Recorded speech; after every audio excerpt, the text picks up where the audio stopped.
Hi! So, papunta kami dito sa Monte Vista para tingnan yung bahay ng tita ko.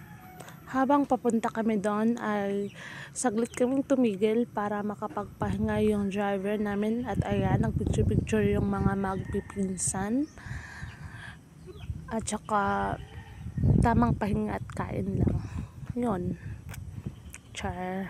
Mga bagets.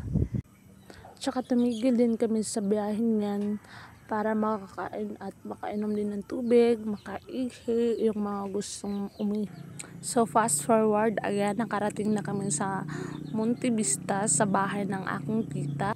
Dito sa picture na ito ay kasama ko ang aking kapatid at saka tatlong tita at saka ito pala yung tita ko na may-ari ng bahay na pinuntahan namin.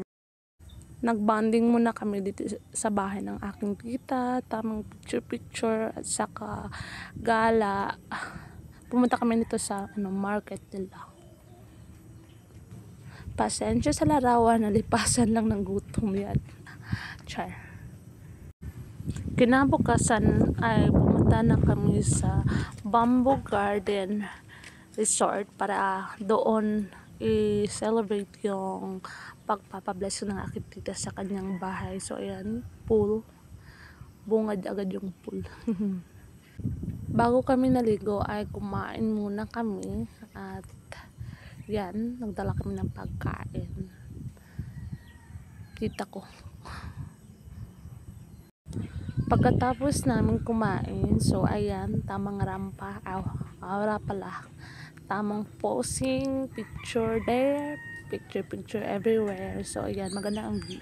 So ang view doon ay bukid na papalibutan ka ng maraming puno, pero maganda, fresh. Syempre pag mo aura ang ate, aura pod ang manghod, di magpakabog. Dagan siya, marami siyang mga puno. Ang kasama ko pala sa picture ay yung mama ng papa ko.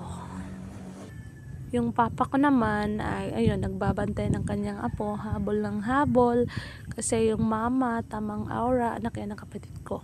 Ang kasama ko naman sa picture ay yung asawa ko at saka yung anak ko. Sobrang lamig ng tubig dito, sobrang nakaka-fresh. Sa picture naman na to ay sobrang daming isdang naglalangoy dyan. Hindi lang masyadong kita pero maraming isda dyan malalaki. Alaga ng may-ari. Sa baba naman ng fish pan na to ay may isa ring resort. Dalawang resort kasi ito eh. Maganda din yung isang resort nito. Maraming So ayan, pagkatapos ng maligo ay tamang rice. So, kasama